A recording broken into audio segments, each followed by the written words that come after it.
अर्थव्यवस्था या economy, Indus Valley civilisation का इकोनॉमी।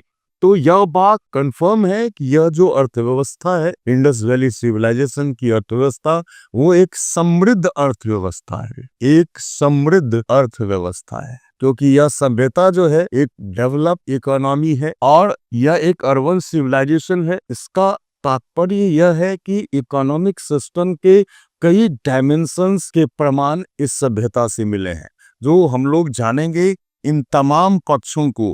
पहली बात, जो इकोनॉमिक सिस्टम का बेस, जो अर्थव्यवस्था का मूल आधार है, बेस है एग्रीकल्चर या कृषि। हम लोगों को जानना है इंडस वैली सिविलाइजेशन के एग्रीकल्चर के बारे में, क्योंकि यहाँ से विपुल अतिरेक की प्राप्ति होती थी। क्योंकि जितने भी साइट्स की खुदाई हुई है इंडस वैली सिविलाइजेशन में, उन तमाम साइट्स पर हमें अन्नागार मिला है। इवन कि इंडस वैली सिविलाइजेशन का सबसे बड़ा भवन भी, सबसे बड़ा बिल्डिंग भी मोहनजोदड़ो से प्राप्त अन्नागार या ग्रैनरी। तो ग्रैनरी के प्रमाण हमें ऑलमोस्ट सारे जगह से मिलते हैं। इससे पता लगता है कि एग्रीकल्चर में सरप्लस की स्थिति थी, जिस पर हम लोग डिटेल चर्चा करेंगे और एग्रीकल्चर के तमाम पक्ष को भी जानेंगे। तो आइए सबसे पहले हम लोग एग्रीकल्चर की चर्चा करेंगे, देन शिल्प और उद्योग, क्राफ्ट एंड इंडस्ट्री। मैंने कहा कि जो अर्थव्यवस्था का मूल आधार होता है ना, उसकी में जो अगर सरप्लस की स्थिति जैसी होती है, अधिक होती है,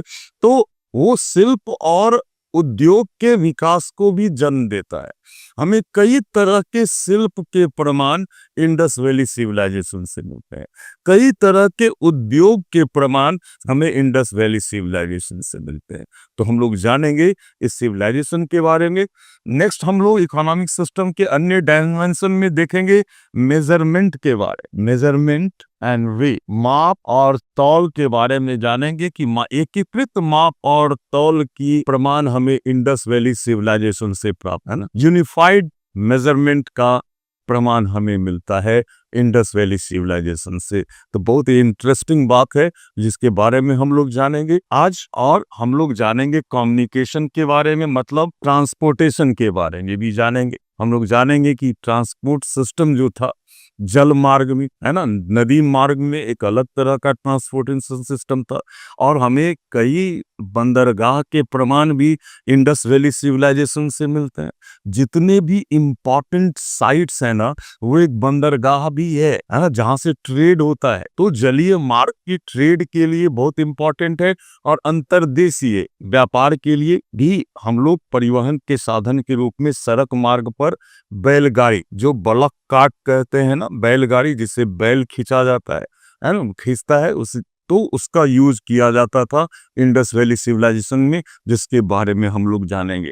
नेक्स्ट जो ट्रेड है के बारे, क्योंकि व्यापार ही अर्थव्यवस्था को एक नया आयाम प्रदान, ट्रेड। और अगर ये ट्रेड व्यापार संतुलन, ट्रेड बैलेंस अगर पक्ष में हो, तो निश्चित रूप से इकोनॉमिक एक्सेलरेशन की स्थिति आती है। तो हम लोग जानेंगे इंडस वैली सिविलाइजेशन में के ट्रेड के बारे में, है ना। ये सारे डायमेंशंस हैं इकोनॉमिक सिस्टम के। जब भी हम किसी भी युग के इकोनॉमी को जानेंगे, तो इन तमाम पक्ष को हम लोगों को जानना बहुत ही जरूरी हो जाता है। खासकर जो अर्थव्यवस्था का बेस है, जो शिल्प है, उद्योग है, ट्रेड है, इन सब से रिलेटेड बातों को हम लोगों को जानना है। एक्सचेंज कैसे होता था, अगर हम लोग खरीद बिक्री करते थे, तो जैसे आजकल हम लोग करेंसी देते हैं 10 रुपया 20 रुपया, उस जमाने में बार्टर सिस्टम, वस्तु विनिमय प्रणाली प्रचलन में था। ये हम लोग जानेंगे। सिक्के का प्रचलन नहीं था इस समय में इंडस वैली सिविलाइजेशन में, इस बारे में भी जानेंगे।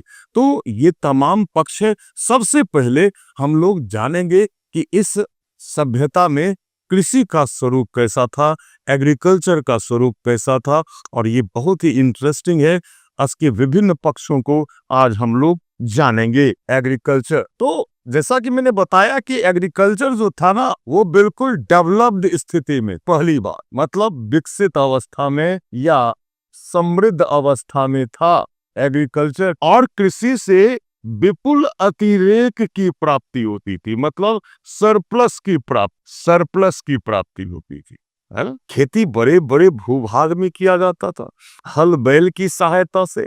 हल बैल की सहायता से खेती की जाती थी, है ना। हल जो थे सामान्यतया उडेन होते थे, लकड़ी के बने होते थे।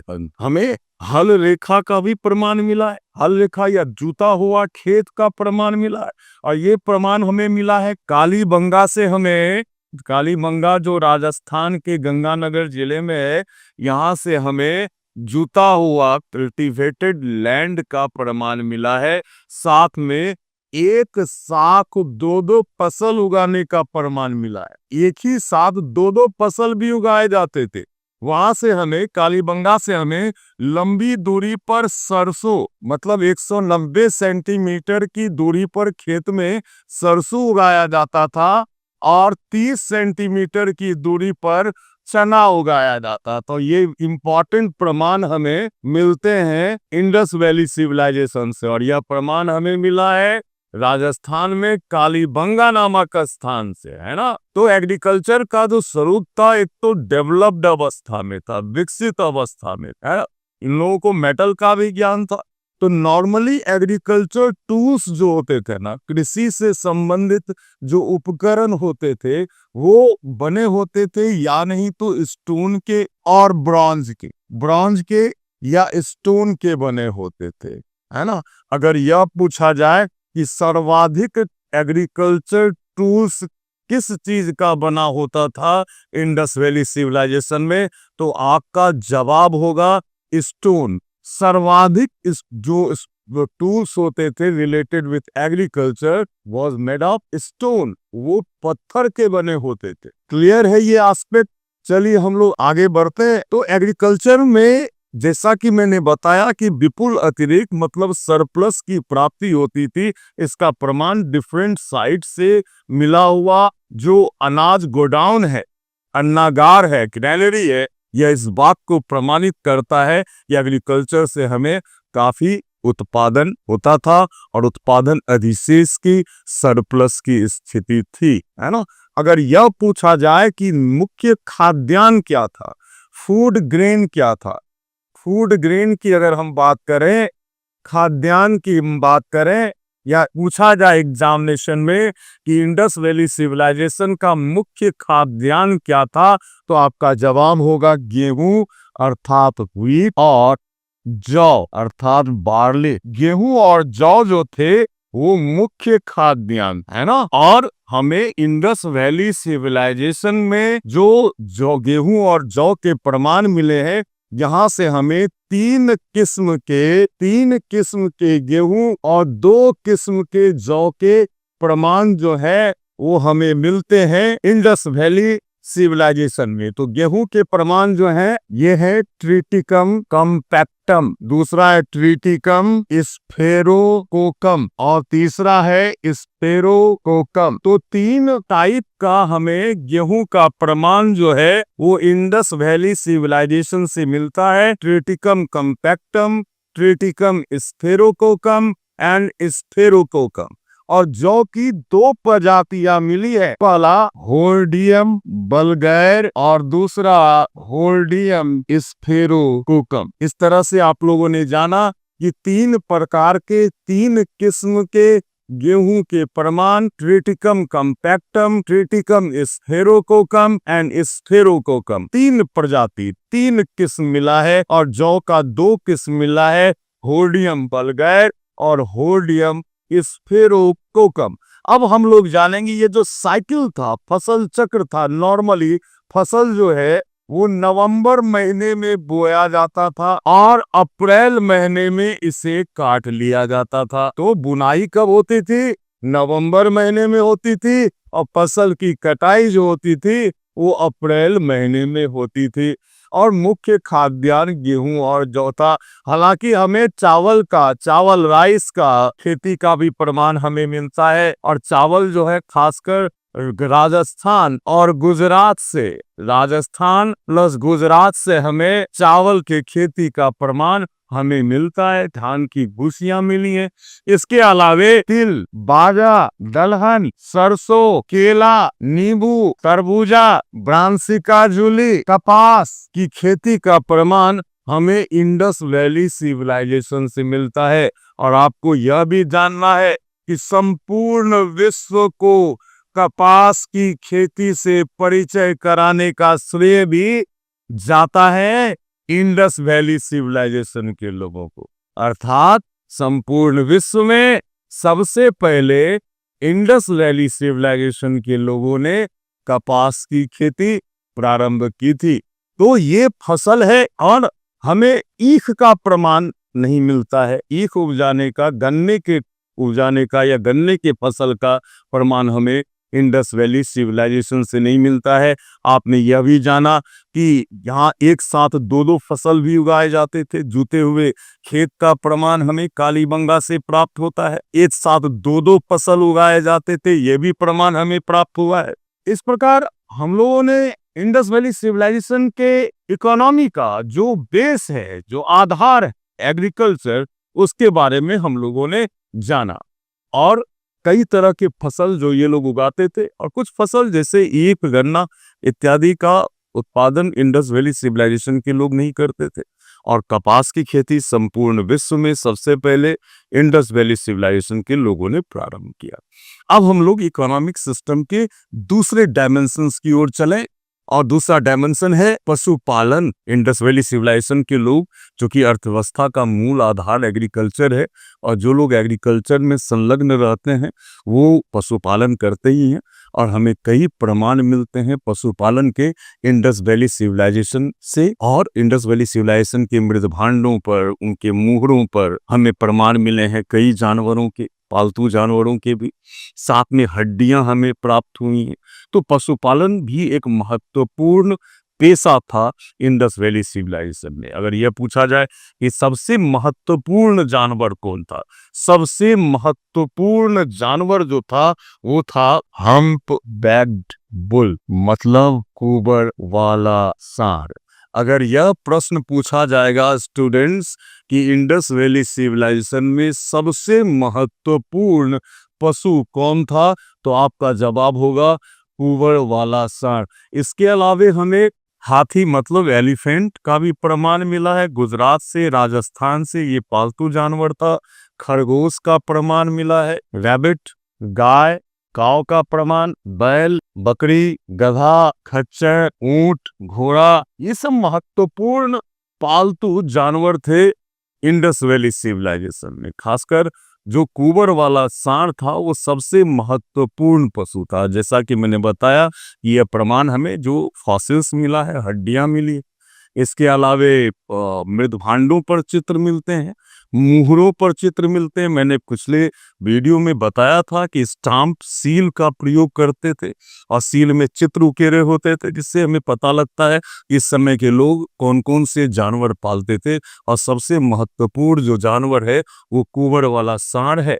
हमें हरखिलाली रंगनाथ राव ने लोथल से गाय की 2 मृण मूर्ति मतलब टेरिकोटा फिगर मिलने का दावा किया है रंगनाथ राव ने। इसके अलावे राजस्थान, गुजरात से हाथी पालने के भी प्रमाण मिलते हैं। हमें घोड़े की अस्थियां मिली है। घोड़े की अस्थियां जो है वो हमें मिली है। घोड़े की अस्थियां मतलब हड्डी, बोन्स हमको मिला है सुरकोट्रस। ये बहुत ही इंपॉर्टेंट पॉइंट है, और कई एग्जामिनेशन में पूछा गया है कि घोड़े की अस्थियां या बोन्स कहाँ से प्राप्त होता है। ये हमें सुरकोट्रा से प्राप्त होता है।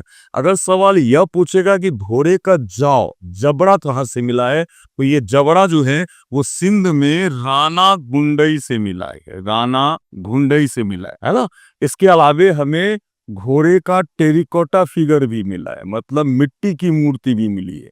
ये मूर्ति मिली है हमें धौलावीरा से, लोथल से, मोहनजोदड़ो से हमें घोड़े की मूर्ति, मृण मूर्ति है ना, जिसको टेरिकोटा फिगर कहते हैं, वो भी प्राप्त होता है ना। इसके अलावा ऊंट के भी प्रमाण मिले, गधे के प्रमाण मिले। ये सब पालतू जानवर हुआ करता था। गैंडा का प्रमाण, गैंडा का एकमात्र प्रमाण जो हमें मिलता है डायनासोर का, यह हमें आमरी से प्राप्त हुआ है। आमरी से, ये आमरी जो है ये साइट है सिंध में। ये साइट कहाँ है? सिंध में। तो अभी हम लोगों ने जाना एनिमल हस्बेंड्री के बारे में, जो अर्थव्यवस्था का जो एक महत्वपूर्ण पक्ष है एनिमल हस्बेंड्री। अब हम लोग आगे बढ़ते हैं। अब हम लोग इकोनॉमिक सिस्टम के अगले पक्ष को देखेंगे। और ये देखेंगे कि किस तरह से जो परिवहन था, जो ट्रांसपोर्टेशन होता था, चूंकि एक समृद्ध अर्थव्यवस्था है, ट्रेड भी होता था, मार्केट सिस्टम डेवलप था, तो ट्रांसपोर्टेशन किस प्रकार से होता था। मैंने पहले भी कहा कि जितने भी नगर मिले हैं, जितने भी साइट्स मिले हैं नगर के, वो एक्चुअली इकोनॉमिक एक्टिविटी का एक केंद्र होता था, वो एक ट्रेड सेंटर था। और ट्रेड सेंटर वही होता था जो कि एक बंदरगाह भी होता था। नॉर्मली एक बंदरगाह भी होता था, वो जहाँ से कम ट्रांसपोर्टेशन की सुविधा हो। तो परिवहन के जो साधन थे वो दो तरह के परिवहन के साधन देखे गए हैं। इंडस वैली सिविलाइजेशन से हमें प्रमाण मिलता है। पहला, अगर हम अंतर्देशीय परिवहन की बात करें, इंटर स्टेट ट्रांसपोर्टेशन की बात करें, और दूसरा जल परिवहन की बात, ये दो मार्ग से परिवहन होता था, ट्रांसपोर्टेशन होता था। जो अंतर्देशीय परिवहन के जो साधन थे, जब सड़क मार्ग के द्वारा जो व्यापार होता था, वो बुलक कार्ट अर्थात बैलगाड़ी के द्वारा इसके कई प्रमाण भी मिले हमें हड़प्पा से, चनहूदरों से। हड़प्पा जो पंजाब के मोंटगोमरी डिस्ट्रिक्ट में रावी नदी के तट पे हड़प्पा, जिसकी सबसे पहली खुदाई हुई थी, उस साइट से भी हमें ब्रॉन्ज से बना हुआ हमें ब्लॉक कार्ट मिला है, मतलब बैलगाड़ी मिला है। और दूसरा, चनहूदरों से भी हमें कांसे से बना हुआ ब्लॉक कार्ट मिला है, अर्थात कांसे की एक्का गाड़ी जो है वो हमें प्राप्त हुई है। तो बैलगाड़ी एक महत्वपूर्ण अंतर्देशीय परिवहन का साधन था। अगर हम जलीय परिवहन की बात करें, जल मार्ग के द्वारा, तो बोट, नाव, जलीय परिवहन के महत्वपूर्ण साधन थे नाव, है ना। और इसके कई प्रमाण मिलते हैं। मोहनजोदड़ो से हमें एक सील मिला है जिस पर सुमेरियन नाव का चित्र है। सुमेरियन मतलब मेसोपोटामिया में जो सुमेरियन तत्कालीन सभ्यता थी ना, सिविलाइजेशन था, उसके नाव का एक चित्र मिला है हमें मोहनजोदड़ो की एक सील पर। इसके अलावा लोथल से हमें, बहुत ही इंपॉर्टेंट है ये बात, कि लोथल जैसा कि आपको पता है कि ये गुजरात में एक इंपॉर्टेंट पोर्ट भी था, बंदरगाह भी था। इसको लघु हड़प्पा या लघु मोहनजोदड़ो भी कहते हैं लोथल को, बहुत इंपॉर्टेंट साइट। तो लोथल से हमें 5 मॉडल मिले हैं क्ले बोट का, मतलब मिट्टी से बना हुआ नाव का 5 मॉडल मिला है हमको लोथल से। तो नाव एक इंपॉर्टेंट माध्यम था, मीडियम था जलीय परिवहन का, वाटर ट्रांसपोर्टेशन का, है ना। तो आप लोगों ने समझ लिया कि ट्रांसपोर्टेशन कैसा था। अब एक्सचेंज कैसे, खरीद बिक्री कैसे होती थी। तो खरीद बिक्री जो होती थी इस समय में, वो बार्टर सिस्टम मतलब वस्तु विनिमय प्रणाली का प्रचलन था इंडस वैली सिविलाइजेशन। इस समय मुद्रा का, कॉइन्स का प्रचलन प्रारंभ नहीं हुआ था। भारत में अगर हम बात करें तो सिक्कों का प्रचलन 550 बीसी, 550 बीसी से प्रारंभ होता है ना। और इससे पहले जो खरीद बिक्री होती थी ना, एक वस्तु देकर दूसरा वस्तु लिया जाता था। मतलब चावल देकर गेहूं ले लिया, गेहूं देकर सब्जी ले लिया, तो एक वस्तु देकर ही सामान खरीदा या बेचा जाता था। इसको वस्तु विनिमय प्रणाली या बार्टर सिस्टम कहते हैं। यह भी अर्थव्यवस्था का एक महत्वपूर्ण पक्ष है और यहाँ से प्रश्न आते हैं। अब हम लोग नेक्स्ट सेक्शन को देखेंगे। परिवहन हम लोगों ने जान लिया, अब हम लोग जानेंगे माप और तौल पद्धति के बारे में, वेट एंड मेजरमेंट के बारे में।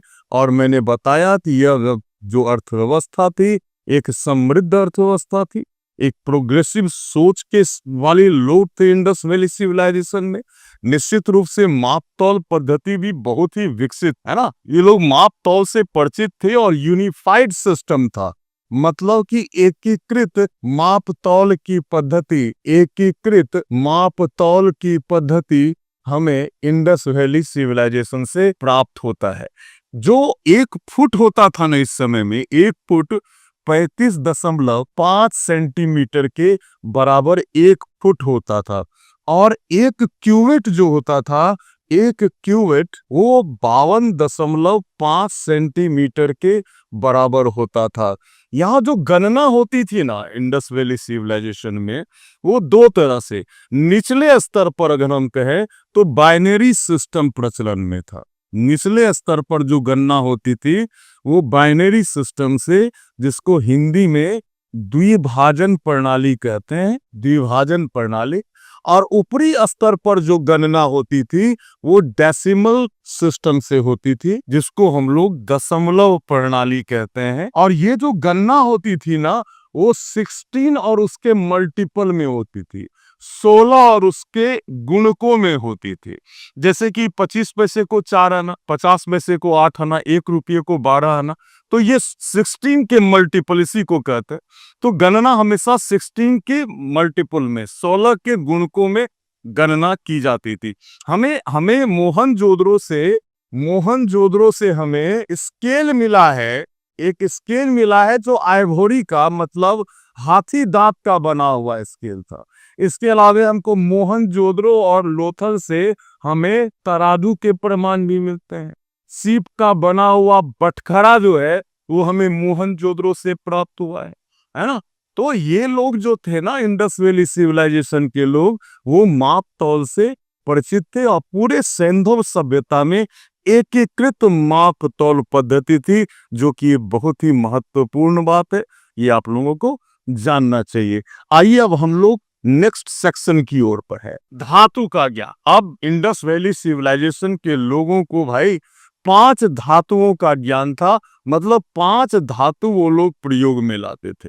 सबसे पहले हम लोगों को ये जानना है कि इंडस वैली सिविलाइजेशन के लोगों को किन किन धातुओं का ज्ञान था।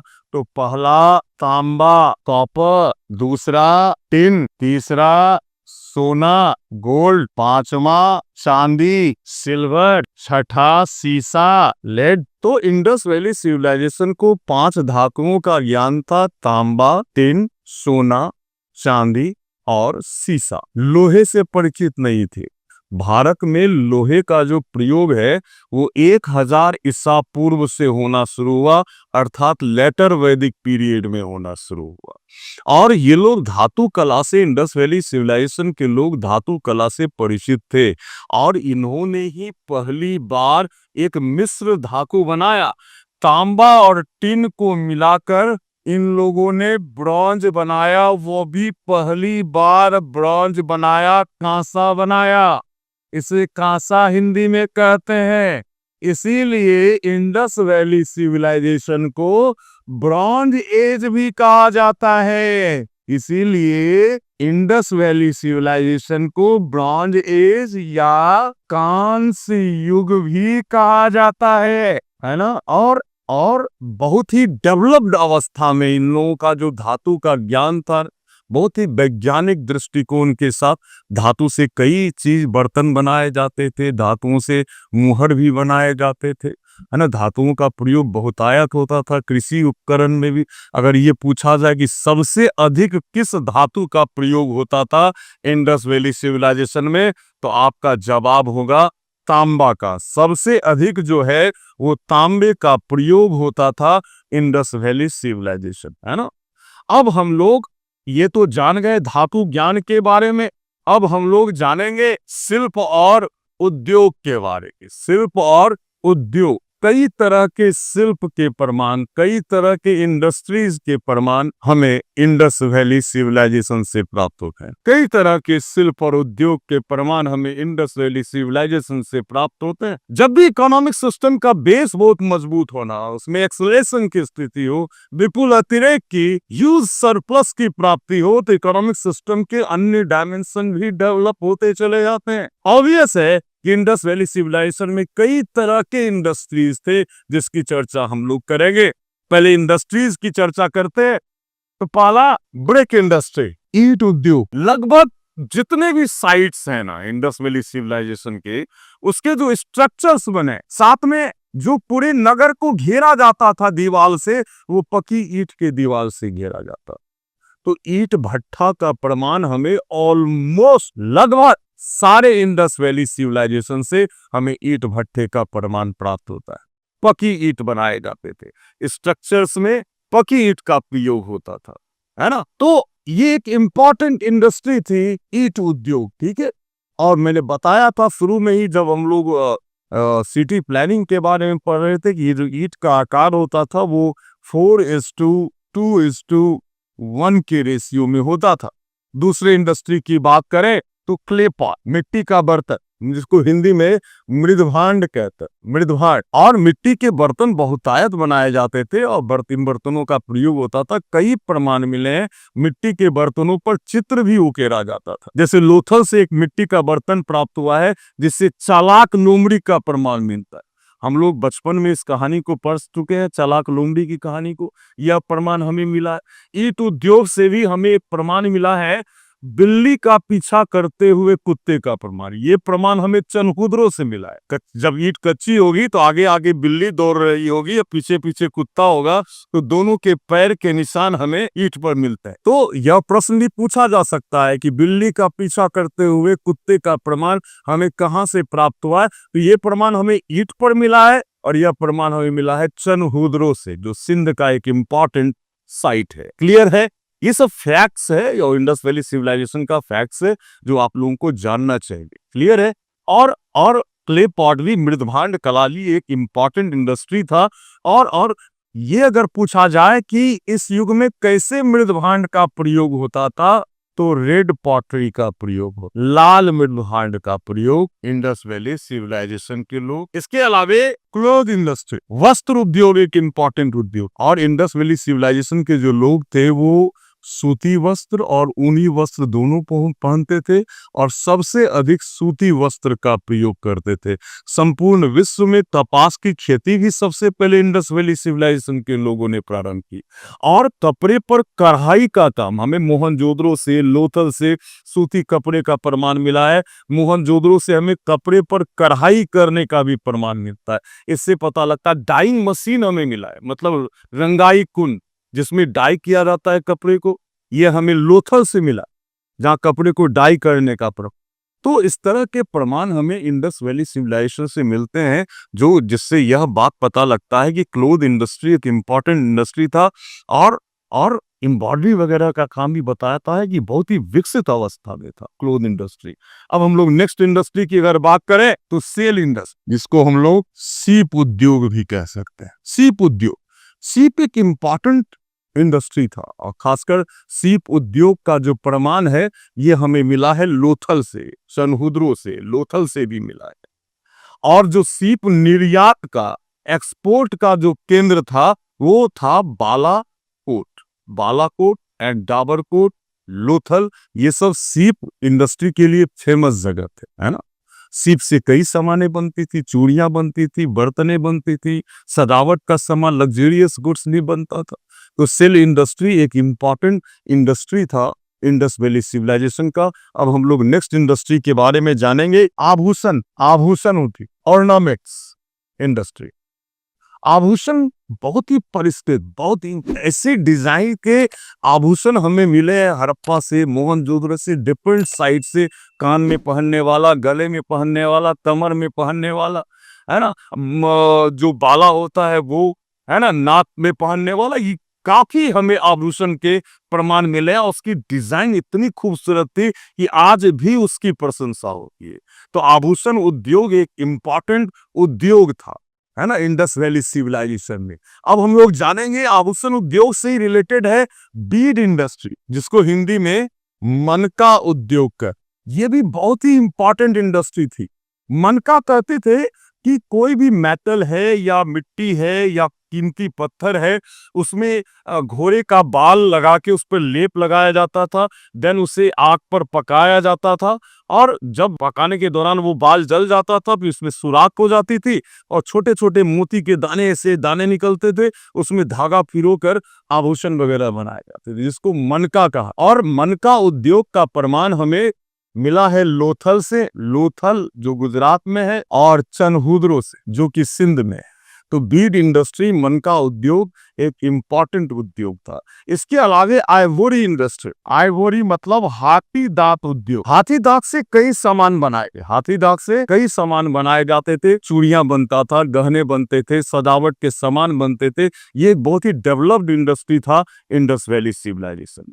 तो इंडस वैली सिविलाइजेशन में कई उद्योग के प्रमाण और खासकर जो पत्थर के उद्योग, स्टोन इंडस्ट्री, मैंने पहले ही बताया था कि सबसे अधिक इंडस वैली सिविलाइजेशन में स्टोन टूल्स का यूज किया जाता था। सबसे अधिक स्टोन टूल्स का यूज होता था और स्टोन से कई तरह के उपकरण बनाए जाते थे और पत्थर से उपकरण बनाने के कारखाने हमें मिले हैं सिंध में, सुक्कुर से, रोहरी से और लीवान से। हमें स्टोन इंडस्ट्री के प्रमाण मिलते हैं ये 3 जगहों से, है ना। शिल्प भी बहुत इंपॉर्टेंट है, खासकर इस युग में मूर्ति कला जो थी ना वो बहुत ही इंपॉर्टेंट थी। मूर्ति कला बहुत ही डेवलप्ड अवस्था में था। अगर हम मूर्ति कला की बात करें तो मूर्ति कला स्कल्पचर जो बनता था आर्ट में वो 3 तरह का बनता था। एक तो क्ले का, मतलब जिसको टेरिकोटा फिगर मतलब मृण मूर्ति, मिट्टी की मूर्ति। दूसरा स्टोन स्कल्पचर, पत्थर की मूर्ति। और तीसरा धातु की मूर्ति, मतलब मेटल का जो स्कल्पचर बनता था, है ना। तो मूर्तियां भी 3 तरह की बनाई जाती थी इंडस वैली सिविलाइजेशन में। जैसे मिट्टी की मूर्ति, मिट्टी से खिलौने वगैरह, बर्तन वगैरह ये सब भी बनाए जाते थे। छोटे छोटे खिलौने बनाए जाते थे,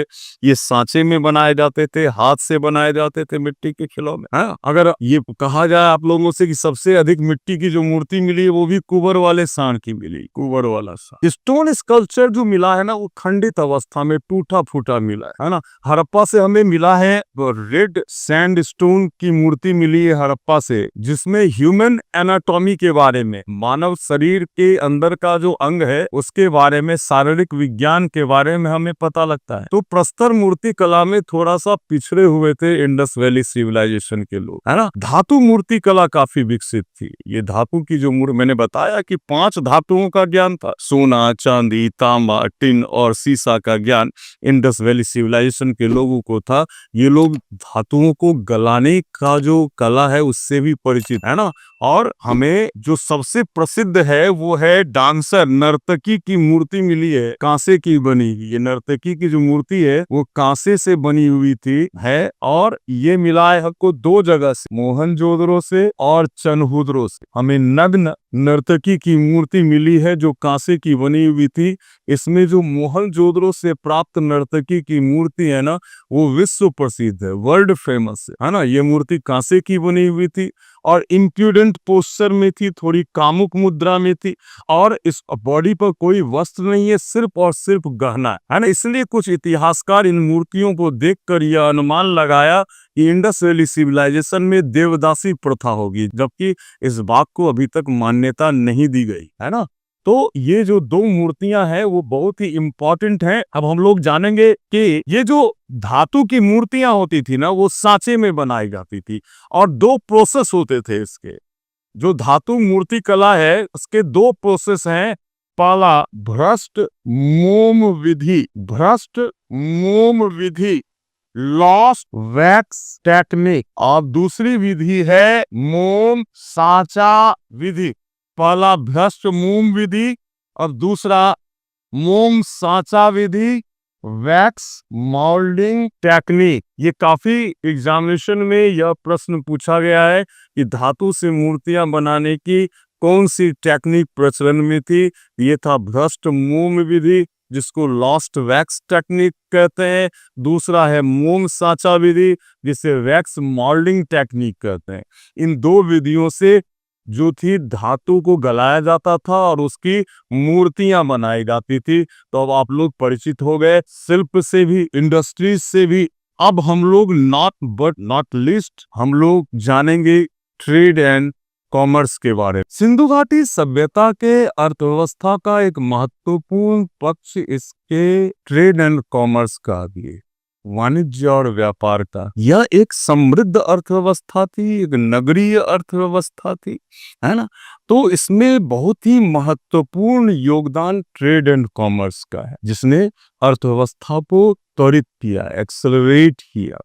और इंडस वैली सिविलाइजेशन में बहुत ही विकसित व्यापार का, आंतरिक व्यापार भी, अंतर्देशीय व्यापार भी और बाह्य व्यापार का भी संकेत हमें इस सभ्यता से मिलता है। जलीय माध्यम से भी नॉर्मली जो बंजारे होते थे वही ट्रांसपोर्टेशन का काम करते थे, एक जगह से सामान दूसरे जगह पे ले जाने का काम। इसके अलावा कई पोर्ट्स थे, जैसे लोथल का बंदरगाह है ना, बलूचिस्तान के बंदरगाह है जैसे डाबरकोट, बालाकोट और सुतकागेंडोर, ये सब इंपॉर्टेंट बंदरगाह हैं। बरसात के दिनों की अगर हम बात करें तो बरसात के दिनों में जो जहाज होते थे ना, वो बलूचिस्तान के बंदरगाहों से ही खुलते थे।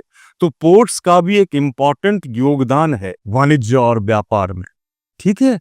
और ये जो वाणिज्य और व्यापार था बहुत ही विकसित अवस्था में था, और मध्य एशियाई देशों के साथ इंडस वैली सिविलाइजेशन के लोगों का मध्य एशियाई देशों के साथ, सेंट्रल एशिया देशों के साथ, खासकर मध्य एशिया के साथ एक घनिष्ठ व्यापारिक संबंध का प्रमाण हमें मिलता है मध्य एशियाई देशों के साथ। और जैसे आपका मेसोपोटामिया है, जिसको अभी हम लोग इराक कहते हैं, मेसोपोटामिया, फारस, अफगानिस्तान, बहरीन, बदख्शां, मिस्र, फैलका, ये सब इंपॉर्टेंट जगह है जहां से इंडस वैली सिविलाइजेशन का घनिष्ठ व्यापारिक संबंध था। ऐसे कई प्रमाण हमें मिले हैं। हमें मेसोपोटामिया के, अगर मेसोपोटामिया की बात करें तो यहाँ के सूसा, उर, निप्पुर, अगर हम उसके अलावा बहरीन से, फारस से, तेल अस्मार से हमें हड़प्पाई सामग्रियां, हड़प्पा सभ्यता के सील या मुहर प्राप्त हुए हैं, जिससे पता लगता है कि इन लोगों के बीच एक ट्रेड रिलेशन निश्चित रूप से था, है ना, व्यापार होता था इन जगहों के बीच में। हमें भारत में भी मेसोपोटामिया की बेलनाकार मुहर मिली है मोहनजोदड़ो से। इसके अलावा फारस की गोलाकार मुहरें जो है वो हमें कालीबंगा से, लोथल से प्राप्त हुई, है ना। ऐसे कई प्रमाण मिलते हैं। लोथल से हमें मम्मी का प्रमाण मिला। मम्मी जैसे मिस्र में डेड बॉडी में लेप लगाकर उसे कॉटन से के कपड़े से बांधकर उसको प्रिजर्व रखा जाता है, इसको मम्मी कहते हैं। तो मम्मी का प्रमाण हमें मिला है लोथल से। हाँ, इसके अलावे हमें कई तरह के ऐसे प्रमाण मिले हैं जो बताता है ट्रेड रिलेशनशिप, है ना। तो एक ही बहुत ही डेवलप्ड ट्रेड रिलेशन का प्रमाण, गुरिल्ला का भी प्रमाण हमें मिला है लोथल से। गुरिल्ला भी मिस्र, इससे पता लगता है मिस्र से लोथल का बहुत ही घनिष्ठ व्यापारिक संबंध था, या वहां से व्यापार जरूर होता था लोथल के बंदरगाह से, है ना। तो और इसके अलावा 2350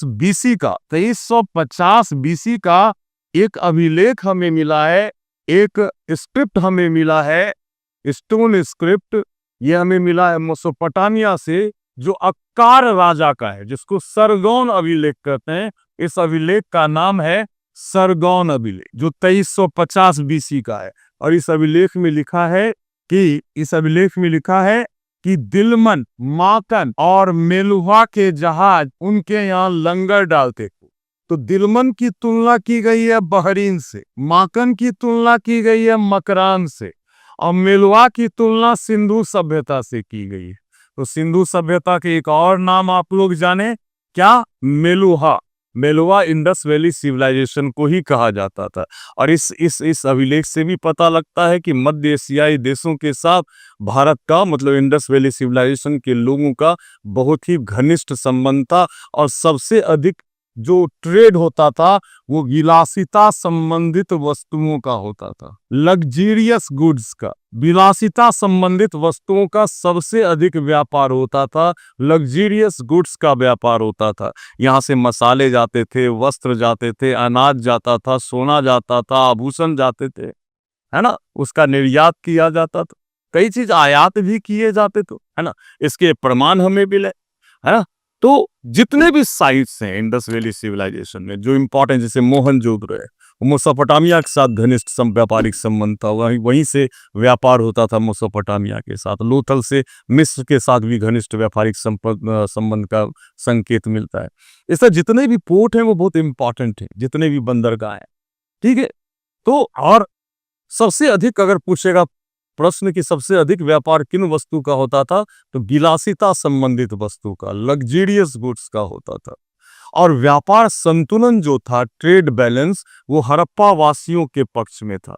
ट्रेड बैलेंस किस पर स्थिति को कहते हैं? जब कच्चे माल का निर्यात हो और तैयार माल का आयात हो तो ट्रेड बैलेंस पक्ष में नहीं होता। लेकिन अगर कच्चे माल का आयात हो और तैयार माल का अगर निर्यात करता है तो ट्रेड बैलेंस पक्ष में होता है।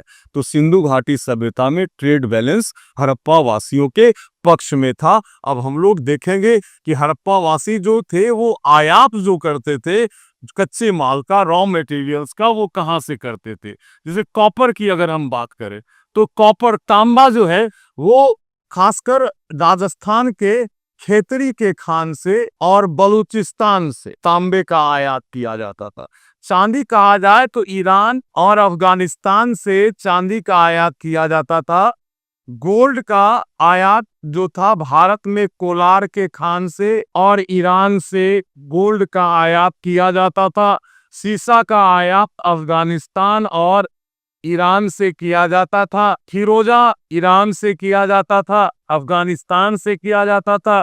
लाजवर्त पत्थर जो है बदख्शां से किया जाता था। इसका बदख्शां मध्य एशिया में इंपॉर्टेंट साइट है बदख्शां, वहां से लाजवर्क मनी, ये कीमती पत्थर है।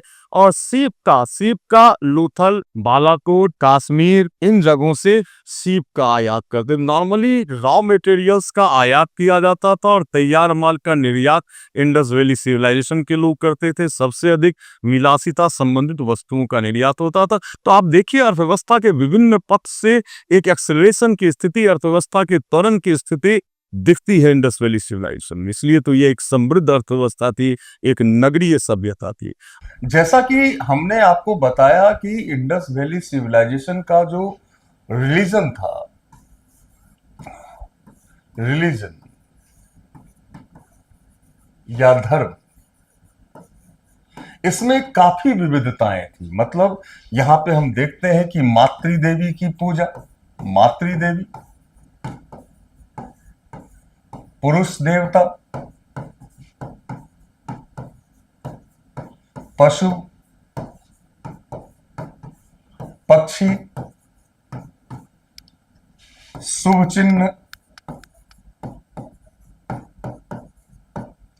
इत्यादि की पूजा होती थी इंडस वैली सिविलाइजेशन में। आइए हम लोग कुछ जो प्रमाण मिले हैं उस पर हम लोग गौर करें और देखें कि क्या क्या प्रमाण हमें इंडस वैली सिविलाइजेशन से प्राप्त होता है। तो यहां आप लोग देखें कि ये जो फिगर है, ये मातृदेवी, जितने भी साइट्स मिले हैं ना इंडस वैली सिविलाइजेशन में, वहां की मुहरों में, मूर्तियों में हमें मातृदेवी के पूजा का प्रमाण मिलता है। हमें हड़प्पा से हमें एक ऐसा मुहर मिला है जहां उल्टी खड़ी स्त्री जो है उसके गर्भ से पौधा निकलते हुए दिखलाया गया है, जिसे पृथ्वी देवी कहा गया है। कई मोहनजोदड़ो में एक मुहर मिली है जहां एक स्त्री पंख फैलाए खड़ी है, इन्हें भी मातृदेवी कहा गया है। मातृदेवी की पूजा कई रूप में होती थी, है ना। मातृदेवी की पूजा सौम्य रूप में भी होती थी और रौद्र रूप में भी होती थी। जो सिंध क्षेत्र में कुल्ली जो एक जगह है ना, वहां पे मातृदेवी की जो पूजा होती थी वो सौम्य रूप में होती थी। और झोग में अगर हम देखते हैं सिंध बलूचिस्तान के क्षेत्र में, वहां पर रौद्र रूप में मातृदेवी की पूजा होती थी। मातृदेवी की पूजा कई स्वरूप में, मैंने बताया कि कई स्वरूप में होता था। जैसे कुमारी पूजा का प्रचलन था। कुमारी पूजा आज भी हमारी संस्कृति में कुमारी पूजा का प्रचलन है।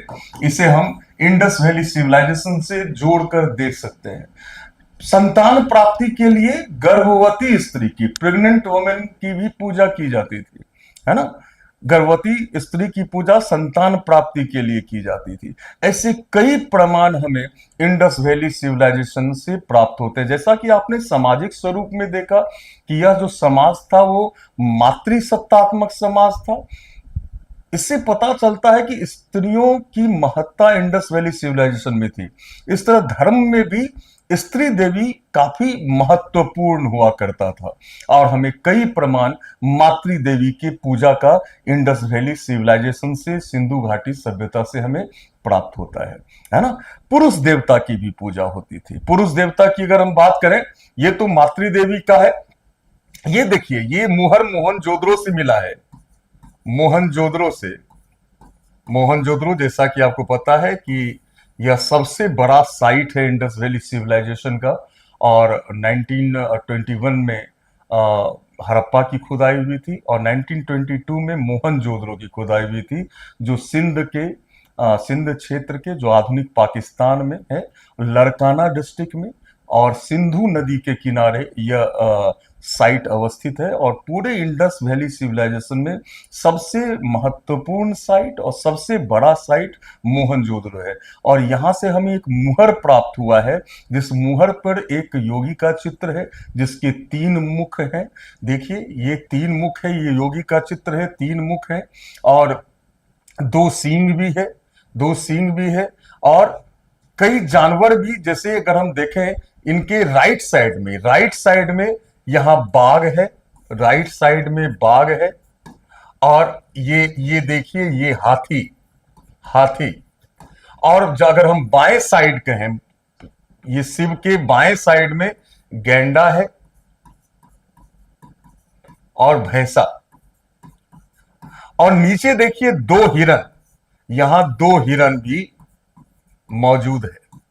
तो शिव पूजा का प्रमाण हमें इंडस वैली सिविलाइजेशन से ऐसे कई प्रमाण मिले हैं, कई आपको प्रमाण देखने को मिलेंगे।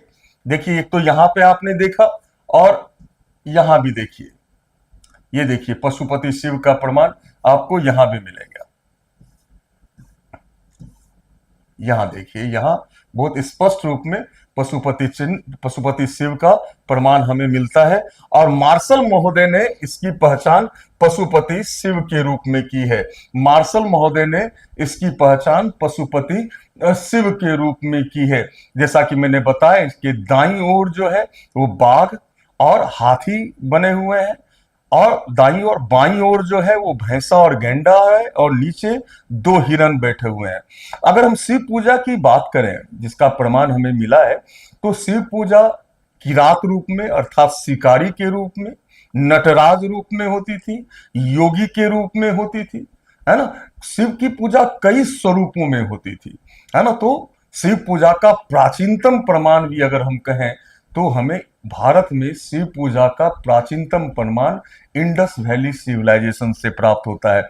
इसके अलावा एक मुहर पर एक व्यक्ति को 2 बाघ से लड़ते हुए दिखलाया गया है, जिसकी तुलना मेसोपोटामिया के देवता गिलगमेश से की गई है। किससे की गई है, मैं वो पिक भी आपको दिखलाता हूं।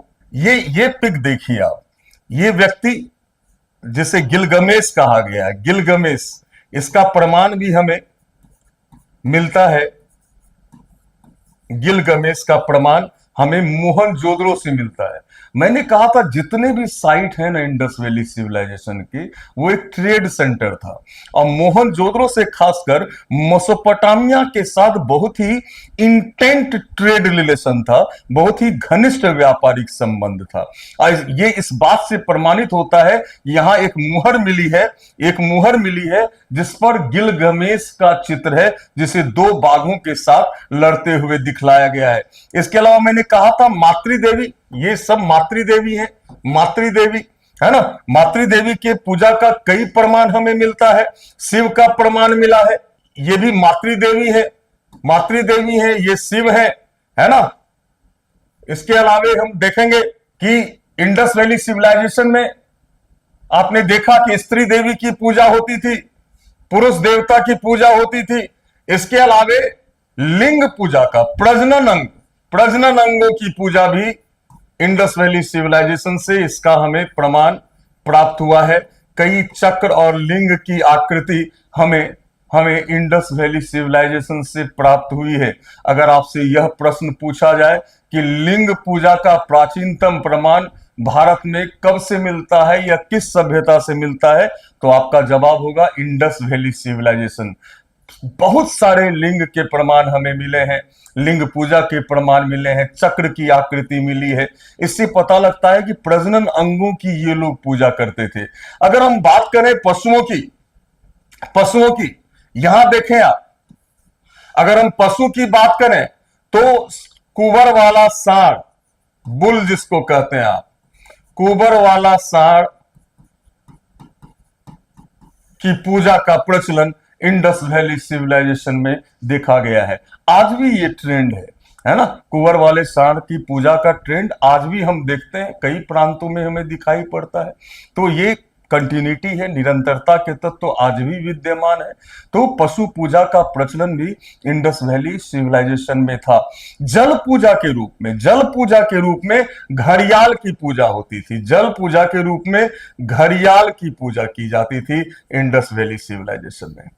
हालांकि जल पूजा में सार्वजनिक स्नान का भी कंसेप्ट आता है ना। मोहनजोदड़ो से हमें बृहत स्नानागार मिला है, जो मोहनजोदड़ो में पकी ईंट से बना हुआ सबसे बड़ा स्ट्रक्चर भी है ना, जिसे मार्शल महोदय ने तात्कालिक विश्व का एक महान आश्चर्यजनक घटना बतलाया था। बहुत ही अलग तरह का, बहुत ही अद्भुत है ये ग्रेट बाथ जिसको कहते हैं, महास्नानागार कहते हैं। और कोई धार्मिक आयोजन में या सार्वजनिक स्नान का, जैसे बिहार और यूपी वगैरह में छठ पूजा का प्रचलन है, जहां सारे लोग मिलकर एक साथ स्नान करते हैं, इस तरह की प्रवृत्ति भी हमें इंडस वैली सिविलाइजेशन में देखने को मिलती है। तो जल पूजा के रूप में नॉर्मली घड़ियाल की पूजा की जाती थी। अगर हम वृक्ष की बात करें, नेचर की बात करें, तो वृक्षों में पीपल, पीपल, नीम, बबूल की पूजा का प्रमाण हमें इंडस वैली सिविलाइजेशन से मिलता है। अगर पक्षी की बात करें तो फाख्ता को बहुत ही पवित्र पक्षी माना जाता था, फाख्ता, है ना। इसके अलावे नाग पूजा का प्रचलन, नाग पूजा का प्रचलन भी इंडस वैली सिविलाइजेशन में था। लोथल से प्राप्त कई मृद भांडों पर नाग के चित्र मिलते हैं। तो ऐसे प्रमाण है कि इंडस वैली सिविलाइजेशन में नाग पूजा का भी प्रचलन था, है ना। इस तरह आप लोगों ने देखा कि मातृदेवी की पूजा होती थी, है ना, पुरुष देवताओं की पूजा होती थी। इसके अलावे कुंवर वाले सांड की पूजा होती थी। पशुपति शिव के प्रमाण मिले हैं। गिलगमेश, जो मेसोपोटामिया का देवता गिलगमेश है, उसका प्रमाण मिला है। वृक्ष में पीपल, नीम, बबूल के प्रमाण मिले हैं, है ना।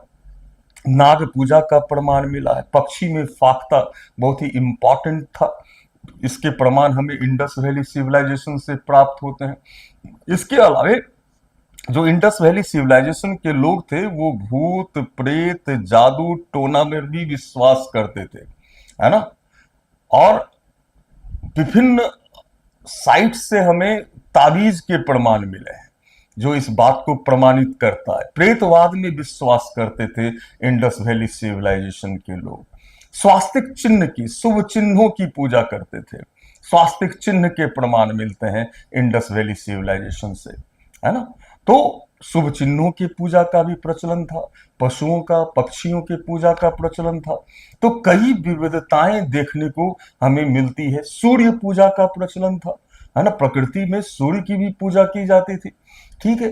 तो इस तरह की विविधताएं हमें इंडस वैली सिविलाइजेशन के धर्म से परिलक्षित होता है। ये लोग पुनर्जन्म में भी विश्वास करते थे।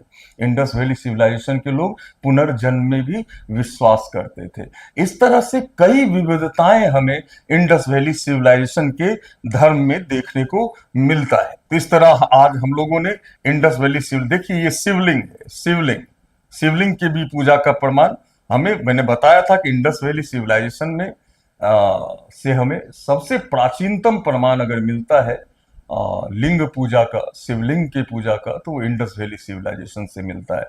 इस तरह आज हम लोगों ने इंडस वैली सिविलाइजेशन के धार्मिक स्वरूप को देखा, इसकी विविधताओं को देखा, है ना।